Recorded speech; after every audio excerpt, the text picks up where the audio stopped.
Hey, what's up, Yay, with you guys? yay. King and I Life podcast. We are back for another one, hosted by your man, Soul Touch of the Poet, and my brother up in this joint.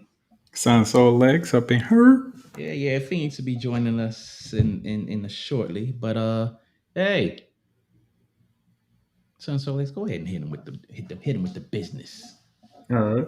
Hey, so of course, you guys know that anytime you want to come on the show, you guys can hit us up at KINGANDEYE369 at gmail.com. Again, if you have any topics or suggestions you want to throw our way, that would be the email to do it on. And again, we appreciate the positive feedback that we have been receiving. Keep it going. And again, you guys can reach us on Facebook, Twitter, Instagram, Amazon, and of course, we are on Apple Podcasts. So you guys can subscribe to, our platform there. But anyway, we out here in these media streets, man. Get at us. Yeah. Don't forget to follow us on I know it ain't no content up there, but we got TikTok and LinkedIn as well. Trying to get our business presence growing and all that good stuff. For sure. Yeah, man. So we gonna circle back around the bend to a topic that we did not complete last time. We are going to be talking about the stigma of mental health today. We're going to wrap this one up. Um, we got some dope stuff coming, but we want to get this out the way, especially since mental health is a big topic these days, more than before, man. Yes, definitely. Um, the thing about it is, again, for some reason in our communities, people just don't like to talk about it. Um, Again, I don't know if that goes back to how they were raised, or if it's maybe a source of embarrassment or some type of stigma. I don't know, but hell, it's 2021, man. You got to get that old way of thinking up out of there. So Yeah, definitely. Look here. And again, we are in no way professionals at this. We are not giving out professional information. We are just having a conversation that just a conversation, and we hope that y'all will join in on the conversation, give us your feedback and all that good stuff. If you want to chime in, you want to get on the line, text your name to that number right there. We'll get you on the line. Um, but if not, just drop your comments in the chat below, Facebook, Twitter, and YouTube, and we'll bring your comments up. We'll address them. We'll respond to them and all that good stuff. Again, there's the email address, and hey, if you want to support the show, hit that Cash App right there and support your family so we can continue this train on going. But without further ado, for sure. let's get back into this conversation, man. Have you noticed anything lately on this topic in the news or just in your travels over the last couple weeks? Um, I mean, the thing about it is, I've noticed a lot of people are driving. To me, it seems a little bit more radical. I'm not going to say the other word, but radical.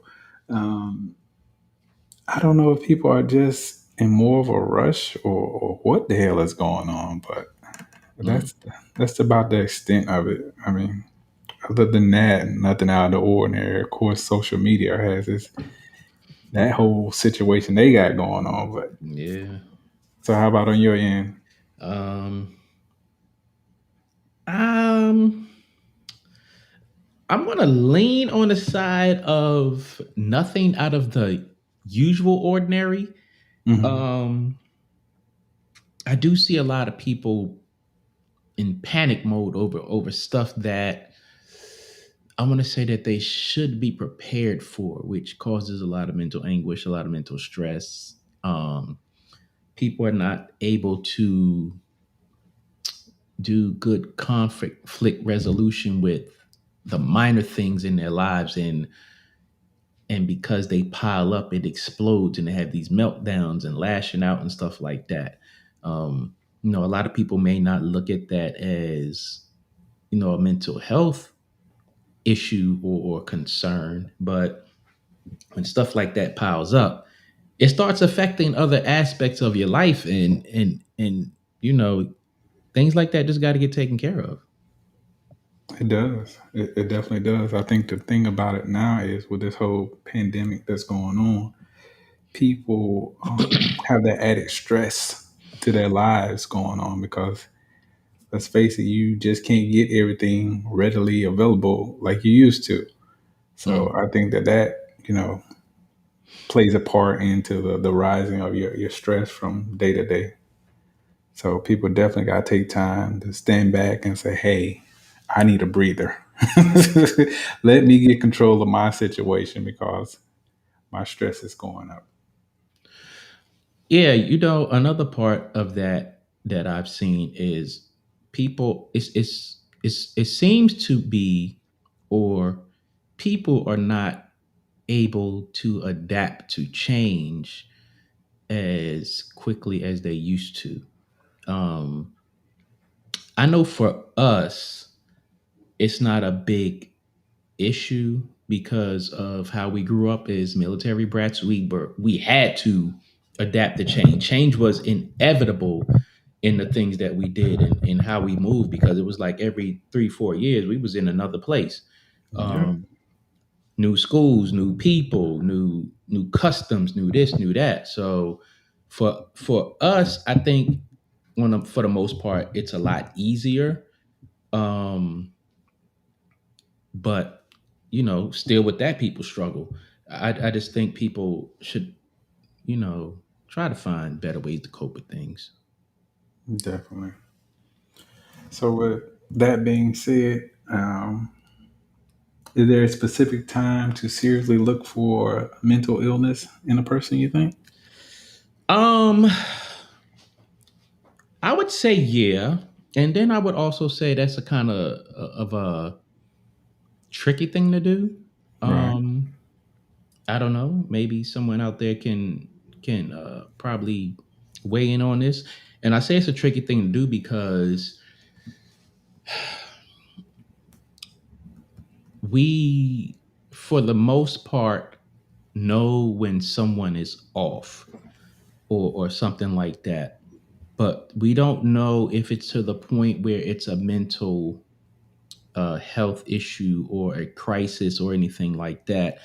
And sometimes you don't want to come off as pushy, um, overstepping your boundaries and stuff like that. But I think if you're around people, um, people that like that, it's never too early or whatever to look for. I wouldn't say mental illness. I would say things that seem off about that person. Right. Um, when it's people you don't know, it's kind of different because you don't know that person. You may see a person acting in a way that's odd to you, Right. but it may be completely normal for them. True. I mean, the thing about it is we come kind of accustomed to the people around us. So when they start acting differently, we pretty much immediately notice it. Um, for some people, I've noticed, they get real quiet and, not as cheerful as they normally are. So, I'm just that type. I'm going to ask you, hey, you all right? I mean, no, like, are you really all right? Right. Because, I'm just that type of person. And, uh, of course, with so much going on nowadays, it's a good thing just to call up old friends and ask them, hey, how are you doing? And really mean it. Right. So that's definitely one of the ways, I check on the people around me. And again, by no means am I an expert, or I can't even begin to tell you, you know, what is out of the ordinary for the people around you in your situation. But asking if someone's all right is a good starting point. Yeah, it is. It is. It's a good starting point. I don't think anything about that is too offensive or anything like that. I don't think it's too pushy either. Right. Um, just a genuine concern for people. But you also have to take into account how people take your gesture. People change. They do.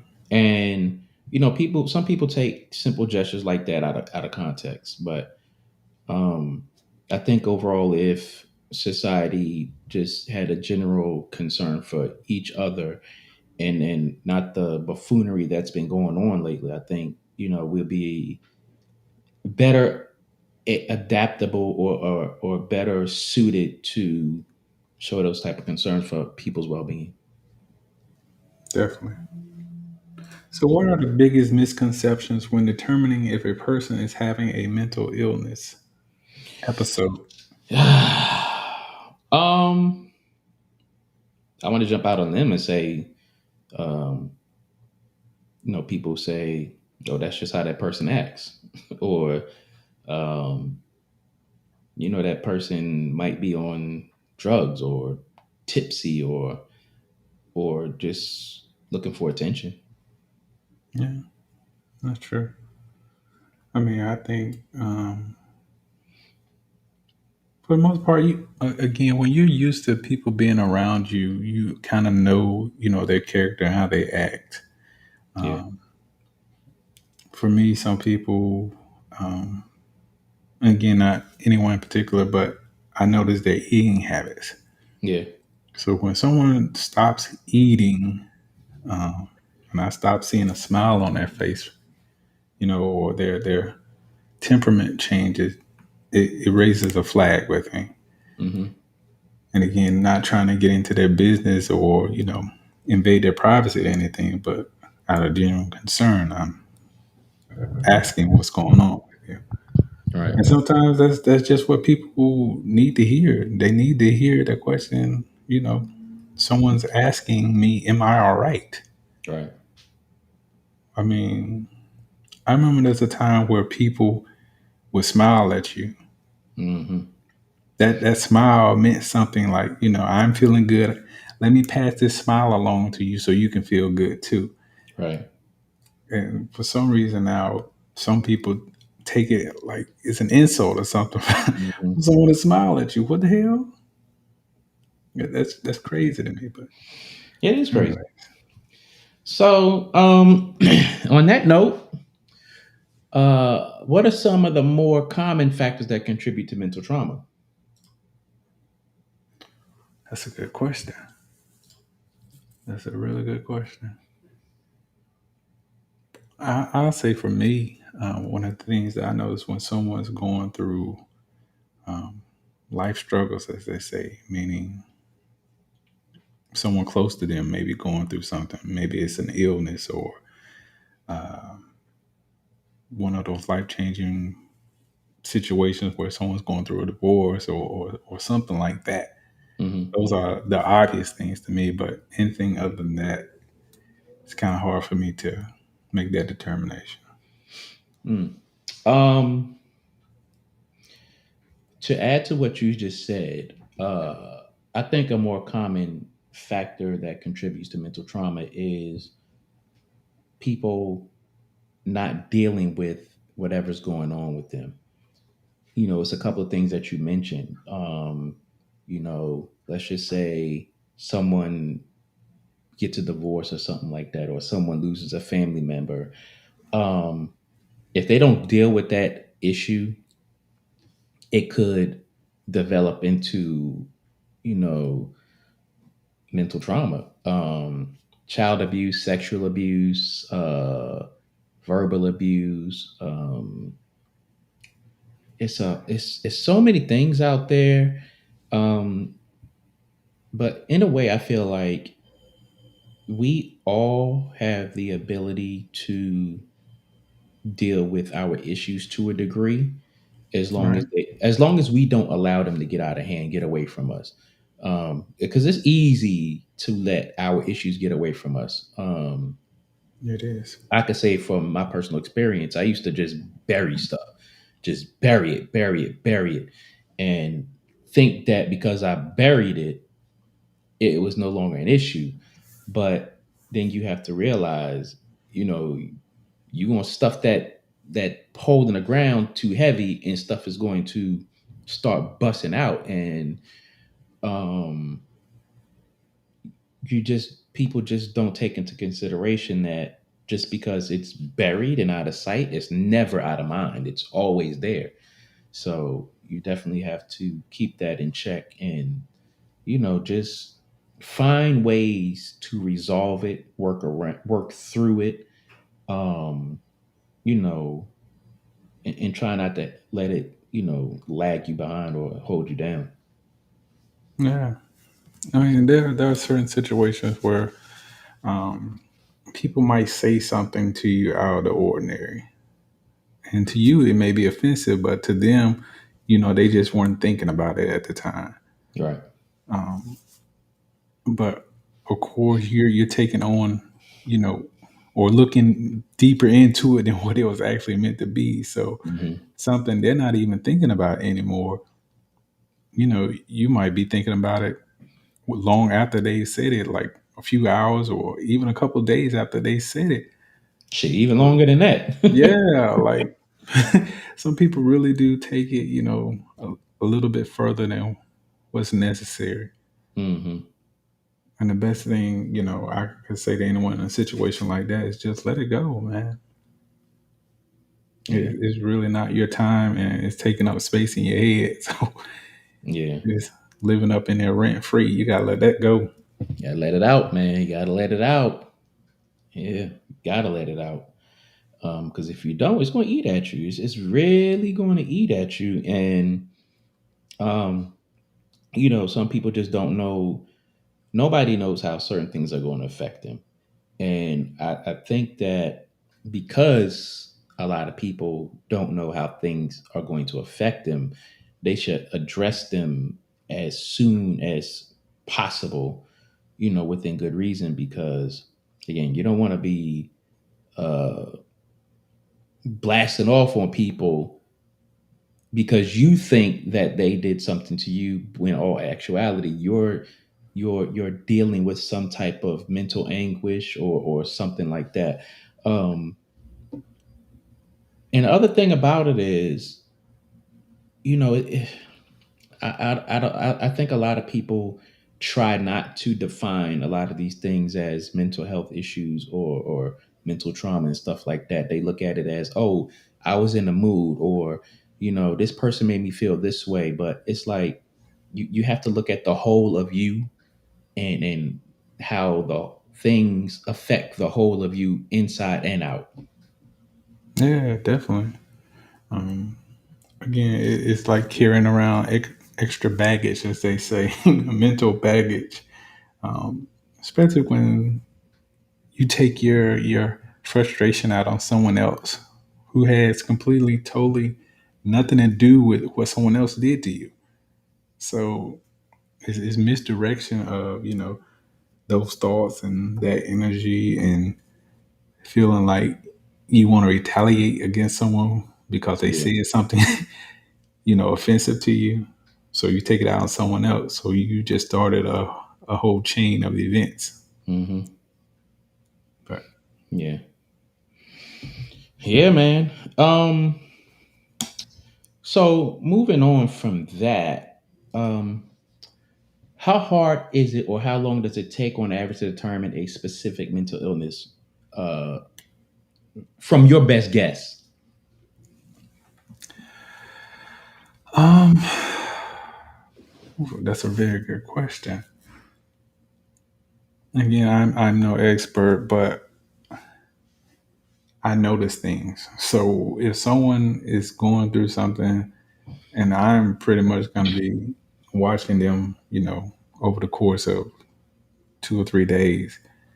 Um, if I feel like things are way out of whack from what this person is normally geared to, then the question has to be asked, like, what is going on with you? I'm not asking, are you all right? But what's going on with you? Right. And is there anything I can do to help you to get back on track?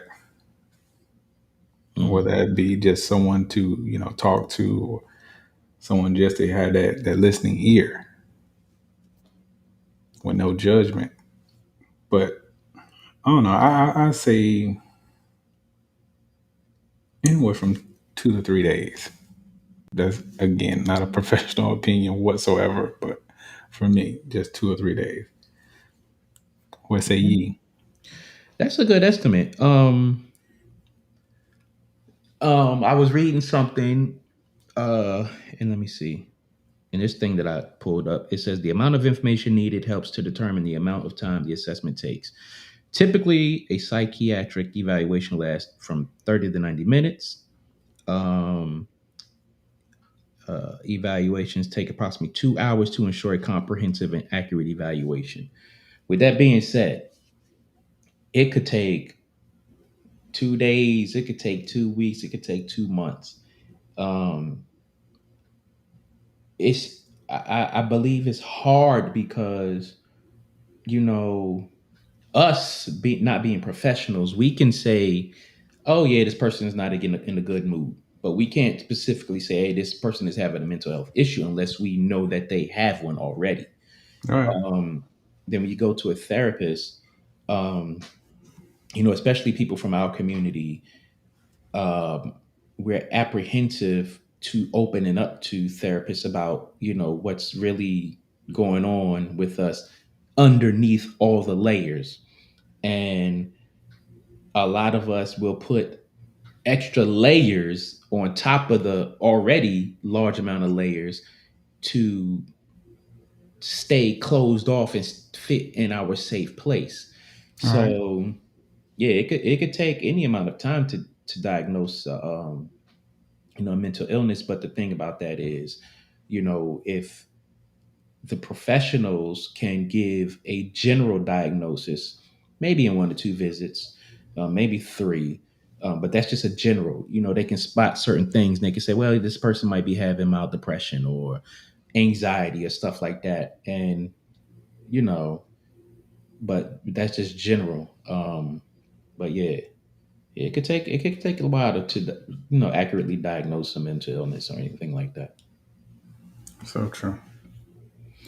So does today's society have a bigger impact on mental illness compared to earlier times? You think? Man, I want to say yeah, and I want to say yeah because we have so much access to nonsense, a lot of information, a lot of useless information, a lot of misleading information, a lot of deceiving information, a lot of stuff out there that distracts us from you know things that we used to that things that we take for granted. For Right. instance, when we was growing up, it was, hey, go outside, play, get some fresh air, get some sunlight, um, you know, learn how to deal with people, build relationships and this, that, and the other, physically. Whereas now, you know, video games and all of that have taken people, kids mainly, out of that environment to where they physically bond with other people and are actually learning, how to navigate the world. Then you have social media that's soaking up hours and hours out of people's days, and that interaction on social media is cool, but it's not the same as picking up a phone and making a phone call, or going out, you know, to a coffee shop and you know talking to a stranger, stuff like that. Yeah, I definitely get your point on that. Um, I had to agree with you completely of what you're saying because, again, when we were growing up, being outside was a thing. Yeah, Like, again, we left home in the morning and we didn't come back home until the damn street lights came on. man. You knew when the street lights came on, your ass better be near the house or in the house. You better be in sight distance. Yeah. Um, but I think with the way the world has changed and evolved again with social media and video games and being able to talk to someone or around the world, Mm, interacting with them uh, again through video games or whatever digital world you want to be in. It has definitely changed the game, for the yeah, lack of a better term. Um, Again, people have just come to a place where they feel more at ease and at rest in a digital world than they do in the real world. yeah, And that's the sad part about it to me. Um, of course, not taking shots at anyone. It's just a different time. yeah, But I try to make sure, with the young people that are in my space, we doing something outside. yeah, I don't care if they ain't nothing but throwing a football or playing tennis or just something outside. You yeah, got to let that sun hit your yeah. skin. And you got to interact with people, man. Like, Yeah, um, I I know during this pandemic, it's been hard to interact with people, with mask mandates and, just people's general fears about getting sick or anything like that. But one thing that a lot of people do is they sit in the house and engage in behaviors that's not conducive to good mental health. Whether that be drinking too much, overeating, not exercising, not taking a walk, smoking too much, and whatever, whatever, whatever. The list goes on and on and on.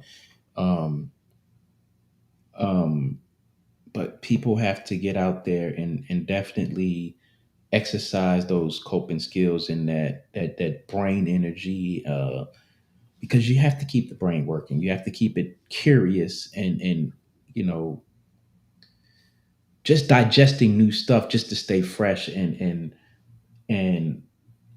just get all of that dead energy off of you. yeah. I mean, the thing about it is, I still love to read.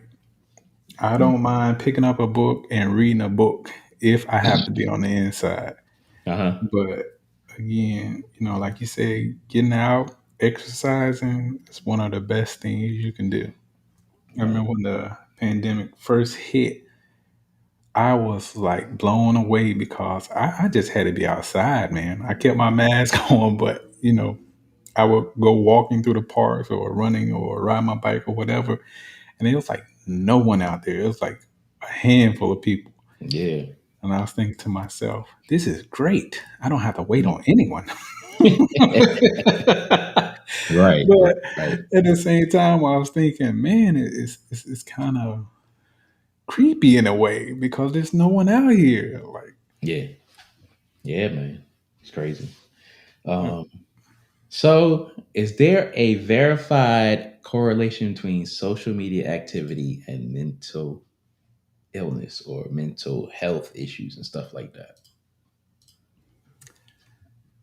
I would have to say there is a correlation simply because, again, people feel comfortable living in a digital world, Mm, meaning, again, games to being on the internet, looking at social media sites or Facebook, for example.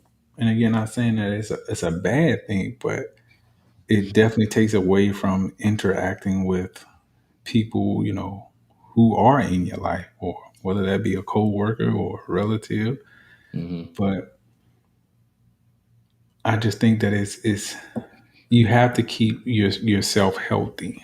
No matter whether that's mentally or physically, you Hmm. have to take that time out to do that for yourself. Even if that's just meditating, damn it. Do Yeah, something. yeah. Um, I think one of the biggest things that social media has done, that which has a negative impact to mental health and mental health issues, is they give people this false sense of importance. Um, so, like, people who post stuff and they expect a response, a like, a comment, or whatever the case may be. And when they don't get that um, desired effect or whatever that they're looking for, it brings their self esteem down because they feel like nobody's paying attention to them or nobody this and nobody that. And you know, they can go through a spell where they're posting stuff and people is commenting, liking, and sharing, and it boosts their ego and it gets those endorphins moving and all that kind of stuff. And when that slows down, they start getting depressed and nobody likes me and this, that, and the other. And um, then you have people out there bullying other people on social media, and they take that as if somebody is standing right in their face with a bat beating them down. And it's like, yo, you Yes. got to get back from that because the eat the, look, we used to deal with bullies and stuff growing up, right? Yes. And Very a much bully so. was in your face, pushing you down, punching you, stealing your lunch money, stealing your lunch, uh, breaking your locker, and doing stuff like that. And it's like it's either you had to fight back or something. But with the social media thing, it's like somebody hop on there and they talking crazy, you do whatever the case may be, and it's like block, delete. That's all you got to do. And you know what? That's it. Or you know what? I ain't got time for this. Let me log off. Or you know what? This is too much. Let me delete this account. Um, but people are sitting there absorbing this as if it really affects their lives. And for some people, they have put themselves in a space where it really does affect their lives. So um, I don't know if I want to blame social media or blame the people. I just don't know where to point the finger at or Right. identify what the root issue is. But I think people should, you know, find better ways of coping on social media because I've had people say crazy things to me on social media, and I look at that stuff and I'm like, you're probably like 8 states away or in a different country. It's like I'm not even thinking about this nonsense. And sometimes I used to feed into it, and it's like, that's not good for my mental health. I'm not, nah. Let me, I gotta, nah. Come on, man, nah. Don't do that, nah. Yeah. I mean, it's so much out of the ordinary to think that people actually harm themselves because of interaction on the internet. We have these social media bullies and they say the most craziest things. Mm-hmm. I won't even give it any examples, but you know how people are. Right. But when someone takes it on and they feel so hurt by a comment that someone made on the internet, Yeah. it's just different times. I'll put it to you like that. Definitely But different times. but again, I agree with you. You have to delete that stuff, block that person, just turn off the damn computer or your phone or go do something else. Mm-hmm. You don't have to take it to heart, man, because people don't always have your best intention, in mind when they make these harsh comments. Yeah. So again, it's like one of those things you I understand that there are certain people who,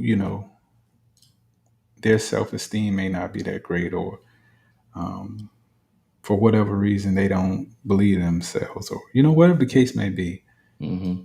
So they'll take these things on and somehow or another in their mind they'll make them way bigger than Then what they what need to they be. yeah than what they should allow this person to again get in their head.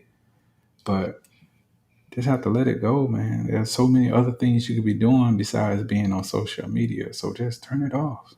Yeah. Why you're talking about that? It's wild how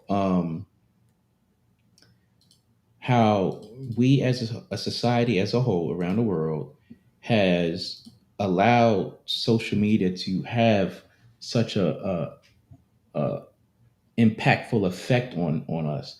Um, because it's like, at what point in a person's life did social media become a factor in an individual's mental health status. Because you let's just take a person who, as a child, had a pretty decent life.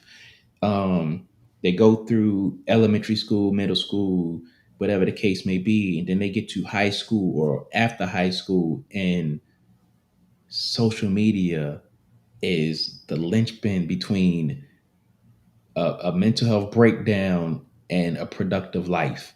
It's crazy how that's happened in our society. It has. I mean, it's kind of like how you're talking about high school, right? When we were going through high school, we thought that popularity and Oh my being with the right crowd and man, everybody know who you are. We thought that was the shit. yeah, That was the end all, the be all. You had to be there.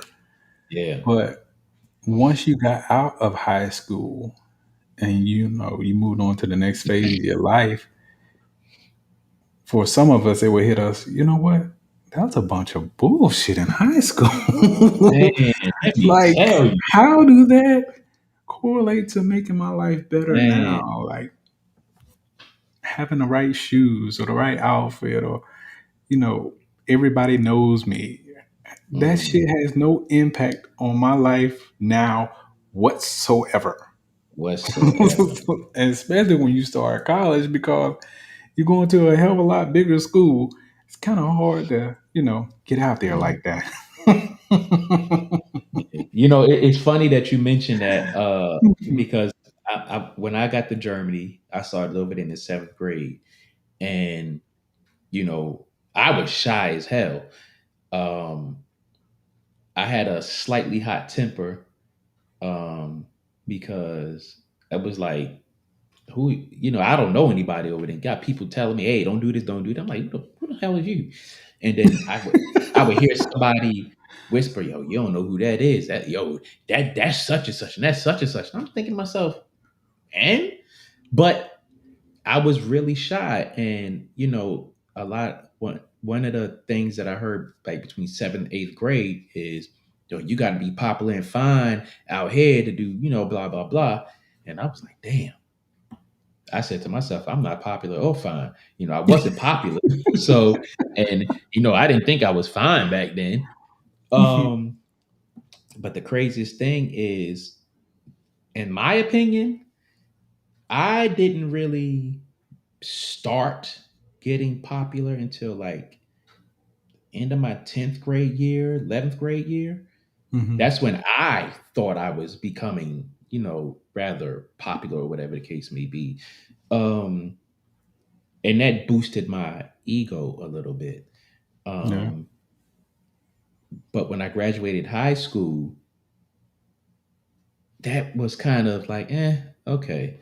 And then after graduating high school, it's like you think back and it's like, yo, that person was popular. That person was this, that. And it was like you play these mental games with yourself, but it's like, you know what? It is what it was. That's teenage years, and you know what? That's not even important no more. No, that's exactly how I looked at that. Um, I don't know. It just seemed like from the 10th grade on up throughout, my educational career, as they say, that's when I had the most fun. Yeah. That's when I had the most fun, in that age bracket. Yeah. But again, getting back on topic, I think kids nowadays they really take it to the extreme about, I gotta have the right friends, I gotta have the right school grades, I gotta have the right clothes, whatever the case may be. And I remember thinking to myself, anytime I encounter a young person who's going through that, I'm like, man, you really just don't know how much that stuff has no impact on your life whatsoever once you get out of None. school. None. I mean, not unless you are, in a prestigious school to where your name is everything. But um, when you went to a school like we went to, or you go to a public school, depending on the area, it's like it's just school. And the thing about it is, you find a way to make it through, graduate. Hopefully, you get a scholarship in something, sports, academics, or whatever the case may be, or you just find your path in life. Yeah. But peer pressure is there. That has an impact on people's mental health. Not being the smartest in the class has an impact on people's mental health. Because look here, let me tell you, it was a couple of classes I struggled with, and I see other people, and it made me feel like a damn dummy, and it weighed on me mentally, but not to the point to where it was like, I think I need to go commit suicide or anything like that. Um, but that is something that causes people to feel like they need to commit suicide. But getting back on topic, social media can definitely affect a person's mental health. Yeah. So does financial situation impact mental health or well-being? Rich, Mm, poor? man, man, man. Yes. Um, I know as a child, I didn't have it all. I didn't have everything I needed. I didn't have everything. Well, let me correct that. I had what I needed. I didn't have everything I wanted in comparison to people who I assumed had more than me. Mm-hmm. And that had a effect on me. Um, I felt like, we were poor. High waters was a thing, but me, I didn't like high waters. I thought that was, ugh. Um, you know, Patches on the jeans, I felt poor because I felt like a little orphan or whatever the case may be. So that does Mm-hmm. take an effect on a person. I'll say to a certain extent because, again, me growing up in the environment I grew up in, where I was surrounded by so many different people, relatives, at my grandparents' house, we didn't have a whole lot of money.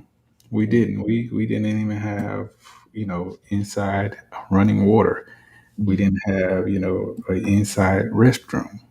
right. Um, but being honest about the situation, I never knew we were considered poor by any standard. And again, this was before my father or while my father was at basic training or whatever the case may be.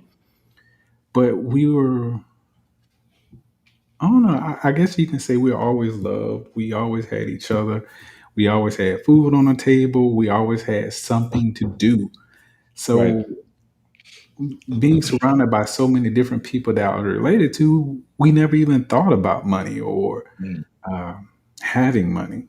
because everything we felt we needed, we had. So I have to say, the first time I really realized what the impact of having um, money or the lack thereof Right. was when we moved to Germany the second time, Hmm. which was when me and you met, of course. But I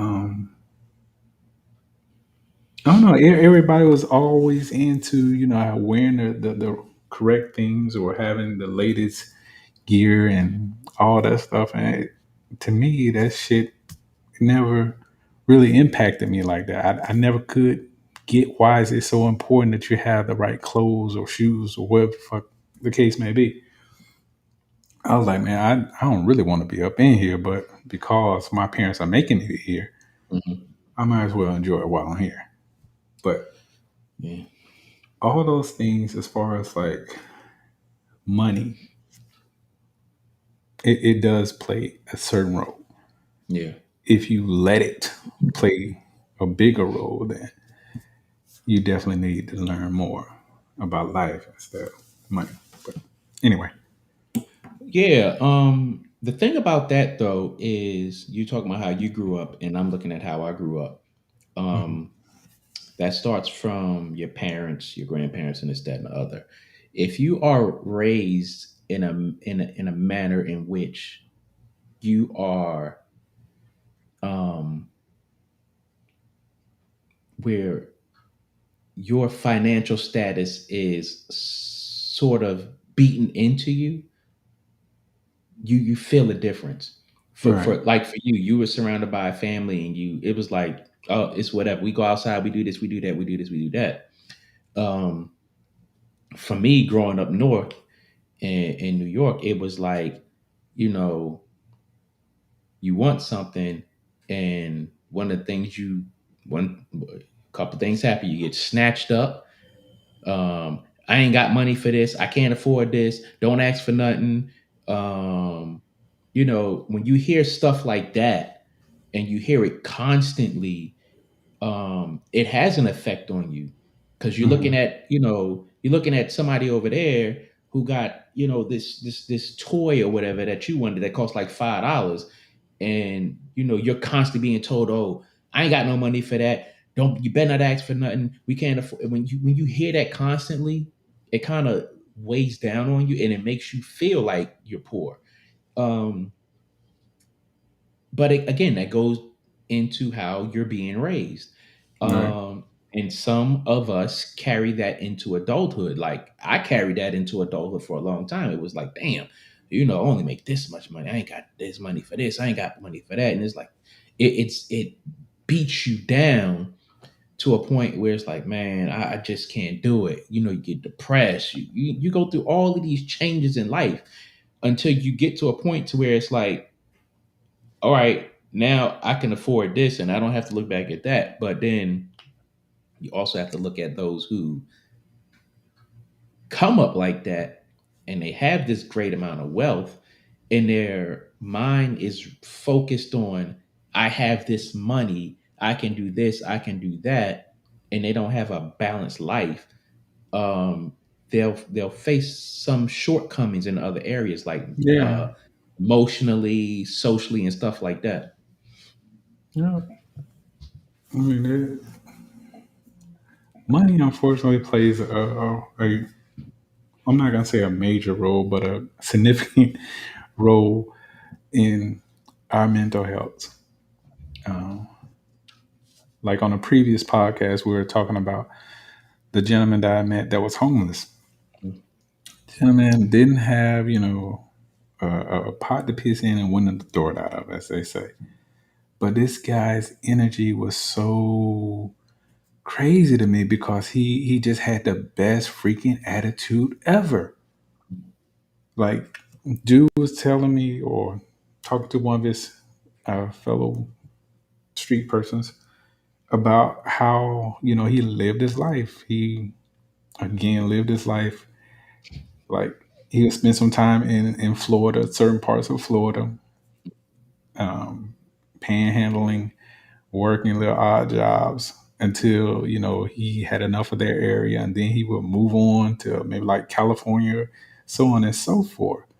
But to have that type of attitude, knowing that you don't have a roof over your head, I thought that was the best thing ever, Mm, as compared to someone who's in that situation and they're just soaking. Their mental capacity has broken down because they feel like there's no way out of that situation. yeah, So I see both sides of the coin where, again, one person who's very poor, but he's the happiest person in the world. And then another person who's poor and they're just going through it because they feel like there's no hope. yeah. That boils down to finding your happy space, knowing the boundaries of your mental well-being and stuff like that. Because like you're saying, you can have a homeless person, but they are the most content and most fulfilled person that you have met. Yeah. Um, whereas like people like us, where we got a roof over our heads, we got cars, we got bills and this, that, and the other, and we could sit down and be like, you know what, I do not want to deal with this. It's the mental anguish that this is causing me is just too much. Um, I've sat around plenty of days and be like, man, I wish I did not have this damn house. I can't stand it. But then I look and be like, you know what? I got a roof over my head. I'm glad I can maintain it, this, that, and the other. But it's like, sometimes it's be like, I wonder if I got rid of this damn house, got me a little trailer, parked it somewhere, go to work, do this, that, and just had a minimal life, if I could be more fulfilled. Because it's like, I look at the stuff that I have and I enjoy it, but I wonder if I would be mentally more happy if I had a lot less. Because it's like, sometimes I look around the house and I be like, damn, I got a 5 bedroom house and I don't have enough furniture in this whole house. That is stressful. Then I sit back and be like, I don't need that much goddamn furniture. I don't really have that many people in my house. So it's like, Right. I'm playing this mental tug of war with myself, and it's like, why am I tripping? It's like, let me sit back and regroup. For the most part, I have peace and quiet. And it's like, sometimes I look around the house and be like, I don't feel like sweeping this damn floor. It's stressing me out. And it's like, all I gotta do is take a broom and sweep up a little, throw it away. And it's like, it's too stressful. But again, you gotta find your happy place, man. You do. You really do. Because again, me and my cousin, we were talking just the other day. It was like, man, we seemed like we had the most freaking fun when we didn't have a whole lot of money. Like, again, back then we could be considered, below the damn poverty line, but we had the most freaking fun. Like, Mm, there was always something to do, somewhere to go, and of course, being kids, you didn't have any responsibilities. right? But as Mm. you get older and life happens, you take on more things. In some cases, that you feel will make you happier, but they don't necessarily always do. But yeah, money plays a role in some people's happiness. Some people are just you know fantastic without it. So I salute those people for real. Let me tell you something, man. When you was just saying it, I was just thinking. I know a lot of adults and plenty of, I'm talking about adults like in their 30s and 40s and 50s, Uh-huh. and a lot of younger people who are, below 30, and even in high school, and they're complaining about stuff. And I sit back and be like, I wish I could trade places with you. I literally wish I could trade places with you, because it's like, Heck yeah. I'm listening to the things that they are saying that they're stressing about, not to minimize anybody's stress or issues or anything like that. Sure. But when I have conversations with some of these people and I hear what they're stressing about, I'm like, bro, if I could trade places with you for a year, just give me 1 year, I would be in heaven, because there's so many things I would love to just get rid of and live the life that some of these people live. I Yeah. mean, I'm like, yo, like, especially for these high schoolers and stuff, it's like, they're not going through anything crazy, but they're complaining about what they're going through. And I'm like, dude, all you gotta do is go to school. Like, Yes. outside of that, what do you have to worry about? Oh, well, I don't have a job. And I'm like, you're in high school. I get that you want a job. I get that you want to make money, but you're just in high school. How about this? How about you give me your schoolwork and I'll give you all of these bills and responsibilities? How about let's make that switch? I bet you would want your life back. And I'd be like, no, I'm going to chill with this mentally happy space that you've granted me for a year, because this right here it's not stress. And I get it, because I was there before, but Uh-huh. as an adult, I'm like, yo, I wish I could go back to that, because mentally that was happiness. And I'm bugging right now. Okay. So, can mental issues occur in people by genetics or mimicking by seeking attention?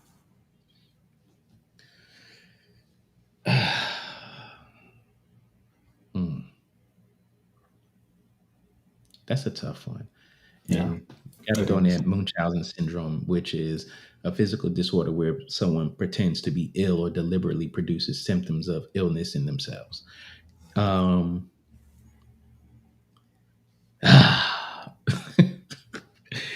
I struggle with this question right here about the genetics, All um, right. because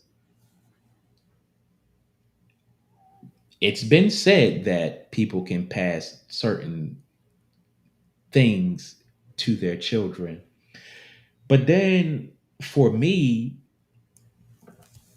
I just throw a bullshit flag on that because I've been around family members or whatever that have certain issues. Now, I'm not going to say that it's totally impossible, All right. but what I will say is, as a person, you really have to decide what you are going to allow to dictate your mental space. Just because you see mommy or daddy, um, depressed, schizophrenic, or whatever the case may be, alcoholic, drug addict. You see, just because you see them doing it, does not mean that you have to do it. Does not No. mean that. Um, as far as as far as genetics, but mimicking, yes, that social media thing, and uh, mimicking mental illnesses has become trendy. Um, I think that's one of those factors that make it hard to accurately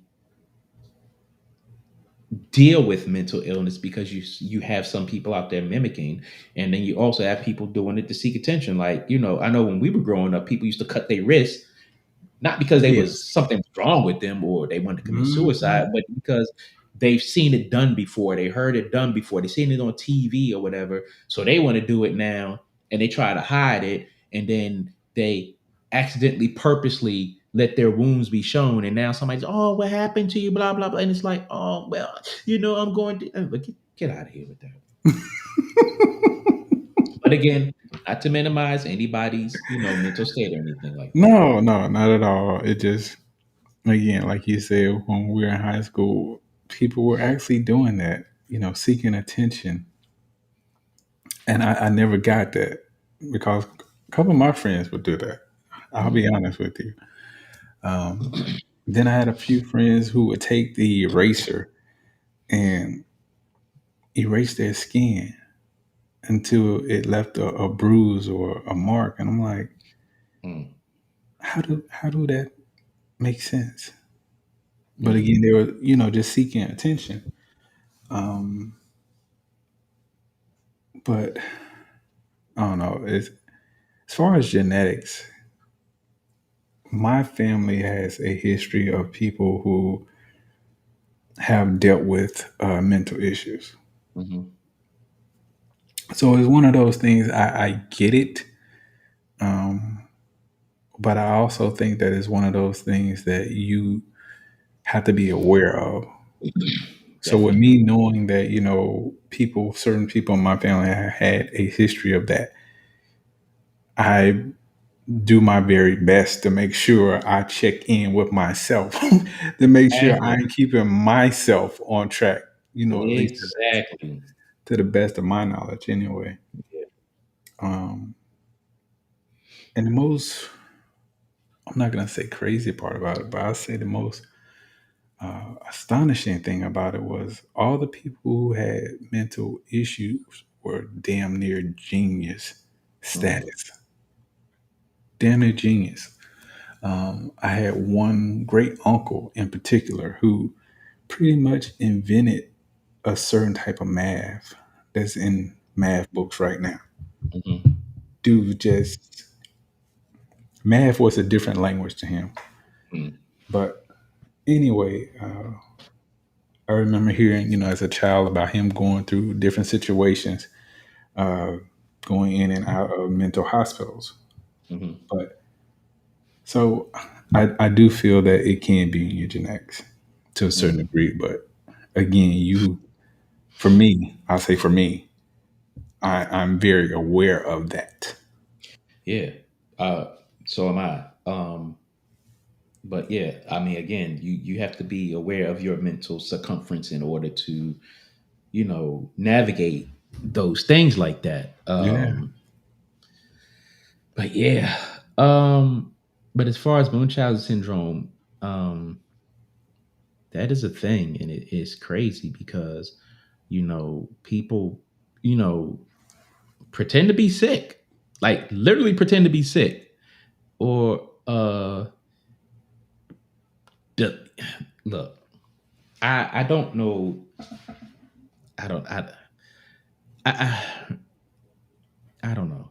Some people take that to the extreme, and while we on this, I'll be honest with you. When I was probably like in the third or fourth grade, hmm um, see back then, your parents will leave you in the house while they was at work or whatever the case may be, and it wasn't no big deal. I will tell you, I put on a role one time. My mother went somewhere and I forgot where she was, but it was dark. And I hmm didn't want I didn't want to take my little ass in the house because it was dark and I was scared. Um, so I literally sat in outside the front door, acting like my little black ass was shivering and cold, acting like I couldn't get in the house. And the neighbor was like, "Hey, what you doing out here? Come in the house." I did that. And I was in, like I said, I was in the third or fourth grade and I did that craziness. I look back at that and I'd be like, yeah, that was cuckoo, you know.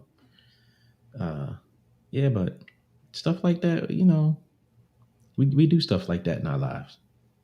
we do. Um, I think we all have different levels of understanding when it comes down to our own personal well beings. You know, the younger you are, you just see things in a completely and totally different light. Again, once you start to get older and develop and get a different understanding, um, it's kind of like how you say in some situations you find yourself playing tennis with yourself mentally. Like, Hmm. do I go left or do I go right? Right, There, and it's really no right answer. You know what I'm saying? There is no, right, if you go left, you take the right course or path, or you go right, same thing. There just is no right answer. Again, it's like one of those things that you have to learn over time and ask yourself that question: Am I all right? Am I okay? right. And being able to step back and say, okay, mentally, I need a break. Let Hmm. me go read a book or go for a walk or, let me plan a vacation or something. You just have to do that. Especially, I feel nowadays, you got to take that personal time to check in with your mental health. Yeah, yeah, definitely. So is self-diagnosis and self-recognition important? And what about your own red flags? Just to piggyback off what I was just saying, yeah, I definitely think it's important. I would say red flags for me is when I get overwhelmed, you know, Mm, whether that be with life itself or a certain situation. And I'll let myself know, hey, I'm not okay with this. This doesn't feel right to me, whether that be in my soul or my spirit or, you know, that little thought in the back of my mind saying, hey, uh, this isn't a good situation for us. right. So anyway, when something goes off within someone and it's basically you checking in with yourself saying, I'm not okay with this, I'm not all right with that, Hmm. that's a red flag. Right. So that's when it's time to either mentally change that thought or change that situation. Mm. Um, as far as self-diagnosis, Um, it's important, but I don't think it's as important as self recognition. Um, I say that because a lot of us are not mental health experts. We're not psychiatrists, psychologists, or anything like that. So So true. self diagnosis um, can probably lead us on a path of destruction, um, because we can see certain things. Um, and in the process of us seeing certain things and reading certain things or listening to certain things, we can um, misdiagnose ourselves. Um, So I would say self recognition is more important because you can say, "Hey, I'm feeling like this. I'm feeling like this. I notice I've been doing this. I notice I've been doing that." And you take that information and you give it to someone who is properly able to diagnose you. Um, if you already know that you have certain issues, then I don't believe it's self-diagnosis, but it's more so recognition. But hey, you might have a person who's out there who is intelligent enough to self-diagnose. But I think self-recognition is more important, and definitely a person's red flags. Your own red flags are important because All right. you know what your limits are for outside things that affect you and stuff like that. So that's how I look at that. Definitely. So, what are some resources for people with suspended mental illness? Suspected mental illness. I'm sorry. Um, there's you know what? It's come a long way. There are apps out there. There are websites out there that you can log into and get in touch with a mental health provider. You can talk to the police. You can talk to your doctor, a doctor. They have a whole bunch of 1-800 numbers out there. You can talk to a friend. You can talk to a pastor if you feel comfortable. You could talk to a firefighter. Um, for younger kids, you can talk to the guidance counselor, the school nurse, the principal, uh, possibly even the teacher. There are a lot of resources out there, and they are as readily available as people make them. Um, a lot of people walk around saying, "I don't have anyone to talk to. I don't have any help. I don't have this. I don't have that." When if you have the ability to log into Facebook, Instagram, TikTok, and all of that stuff like that, you have the resources right there at your fingertips. Oh, definitely. I mean, like you said, there are all kind of resources out here. It's just one of those things that people will have to really take it upon themselves to say, I have to help myself. Yeah, definitely. Meaning, take it upon yourself to make that phone call or search on the internet for whatever it is you feel you need help with. Mhm. I Yeah, think a major part about it is people have to recognize it's okay to say, I need help. definitely okay to say you need help. Don't be afraid. Trust Heck me. no. Heck Don't no. be afraid.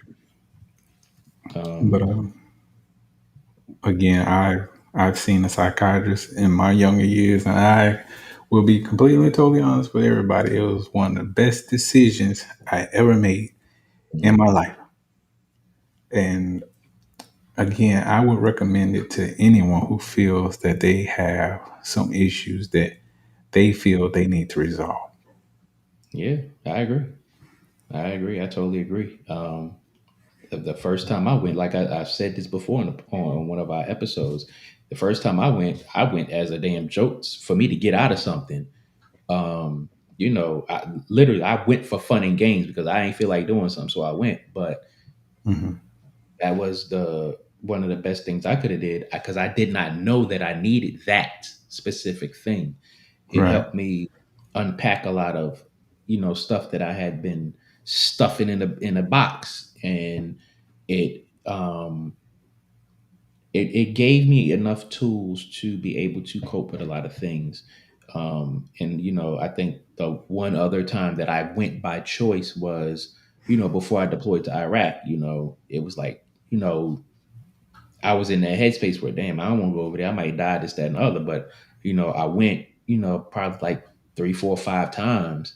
Hmm. Um, the thing, and here's the thing: when you go to a mental health person, even if you did go to one a long time ago, when you go see a new one, even though you do not want to talk about the stuff that you talked about with that first one, you have to talk about that stuff with a new one.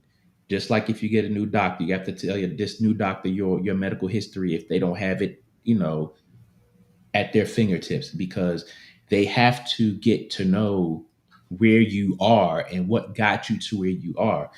And I think that's another one of the things that people do not, they kind of don't like about that, because they have to talk about things that they don't want to talk about.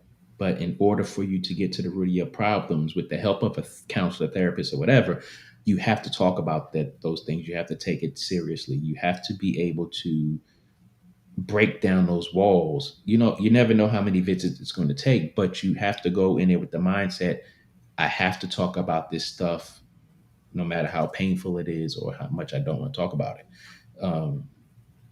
And at some point, you have to graduate from that. So, what I mean by that is, at some point, seeing this counselor, therapist, or whatever, it has to be working for you in order for you to move on and be able to take the tools that you learned and apply them to your life on your own. You don't want to, spend the next 10, 15, 20 years, in that place, unless you have a condition to where that's necessary. But Right. for the average person like me and you, it's like, yeah, we might have something on our mind, or troubling us, and we go see a therapist. It's like, at some point, if we're honest with ourselves and honest with our treatment, we will get to the point where it's like, you know what, I've been going here for like 2, 3 months or whatever, however long that you've been going. Now I need to apply these tools that I learned to my life, and just move on. Exactly. Exactly. Because one of the things I learned from going, seeking professional help is through the course of our lives, we have so many things that we will mentally collect, Yeah. like damn souvenirs, um, whether it be good or bad. Some things we just collect. And we'll store those things in the back of our minds in this, little hideaway box or closet or whatever until that box or that closet is literally overflowing with those things that we have been collecting over the years. Right. So by the time you get to a certain point, wherever it is in your life, you feel like, hey, this motherfucker is getting too goddamn big or too goddamn heavy to be carrying. Um, and you come to that point where you realize I need to get mental help. Yeah. By all means, do so. Yes, I'm indeed. telling you, it's one of the best fucking things you could do in your life. Really, Yeah. I'm joking about it, but seriously, it's really one of the best things you could ever do for you and your life. Yeah. But I'll move Yeah. on. So, would you approach someone about their state of their mental health, and if so, how? Um, I would say I would, but the way I would approach it is by asking questions first. Yeah. I can't apply uh, or implement anything on someone else. Hmm. I'm not them. I don't know what they're going through. I don't wear their shoes, but I can and I will notice if things are out of the ordinary with this person. If they're totally going against what I consider to be their regular character. Right. So Exactly. I'm asking the question: Are you all right? Is there anything I can do? What's going on with you? Do you need to talk? Is there anyone I can call that you can talk to? Just things along that line. Hmm. I feel like any question asked along that line, you're coming from a concerning place. You're not Right. doing it just, for the sake of doing it. If you Hmm. genuinely care about someone, then you ask these questions. They may get in their feelings or take offense about it, but again, you're doing it from a genuine place. Right. So if that happens, it happens, but at least you are concerned enough to ask the question. Hmm. So what do you say? Um, yeah, I would. The thing about it is, I've taken a master resilience course in the army, so I'm a master resilience trainer, which is giving me tools to talk to someone about whatever's going on with them. And I've also taken an assist class, which is applied suicide of intervention skills training, um, which has taught me how to interact with a person who appears to be or has openly said they want to commit suicide. That does not make me a professional.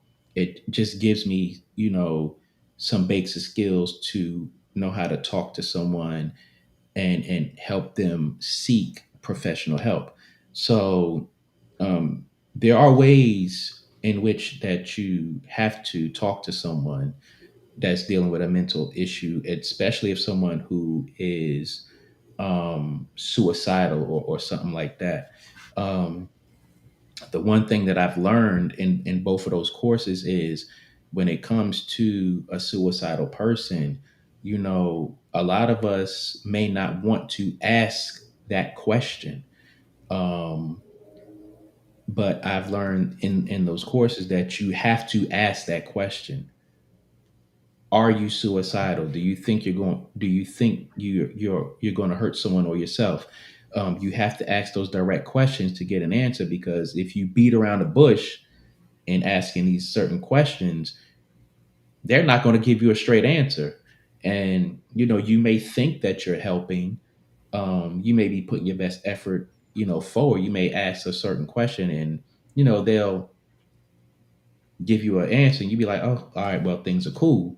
Um, and then next thing you know, they'll commit suicide. You also have to ask them, if they have anything around them, weapons or anything like that, that they could use to hurt themselves or someone else. And you have to make sure you get those away from them.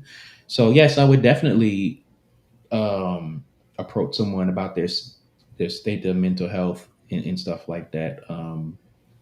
But it also depends on what that situation is at that moment, how you interact with that person that you think is going through something. Yeah. I mean, I think that we as human beings, we all have limits, whether that be physical limits or mental limits. Hmm. And for the most part, we know what we're comfortable with and what we're not comfortable with. Right. So again, there's nothing wrong with saying to yourself, I'm not comfortable with this.